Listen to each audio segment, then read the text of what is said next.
Sebuah misteri kelam menyelimuti kawasan Pedungan, Denpasar Selatan.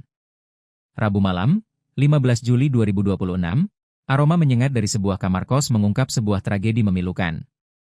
Seorang wanita berusia 26 tahun berinisial AS, asal Tegal, Jawa Tengah, ditemukan tak bernyawa. Jasadnya ditemukan dalam kondisi membusuk, tersembunyi secara tragis di balik tumpukan boneka dan lipatan karpet. Korban diduga kuat menjadi korban penganiayaan berat. Penyelidikan sementara kepolisian mengarah pada dugaan pembunuhan. AS diduga kuat dicekik hingga tewas oleh kekasihnya sendiri, seorang warga negara asing asal Singapura berinisial MZ. Peristiwa keji ini diperkirakan terjadi pada Sabtu siang, 11 Juli 2026.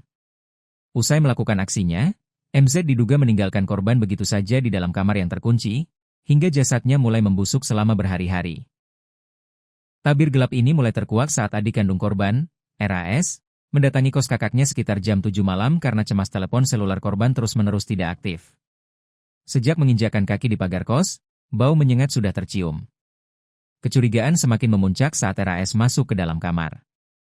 Ruangan tampak janggal. Ia hanya melihat ujung rambut kakaknya menyembul dari balik tumpukan boneka. Ketegangan memuncak ketika MZ tiba-tiba keluar dari kamar sebelah. Merasa ada yang disembunyikan, RAS sempat memukul pria asing itu menggunakan helm. Namun, MZ langsung kabur menggunakan sepeda motor Honda Scoopy, menyisakan kecurigaan besar atas keterlibatannya.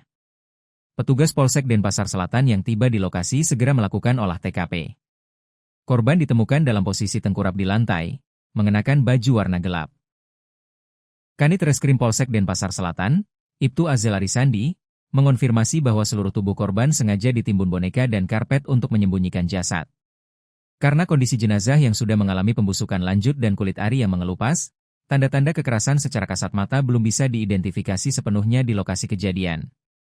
Jasad AS kini telah dievakuasi ke Rumah Sakit Umum Pusat Profesor Nguarah Denpasar untuk menjalani autopsi demi memastikan penyebab pasti kematiannya. Sementara itu, aparat kepolisian bergerak cepat secara intensif, memburu keberadaan MZ yang kini buron. Keadilan harus ditegakkan demi mengungkap kebenaran di balik kematian tragis ini.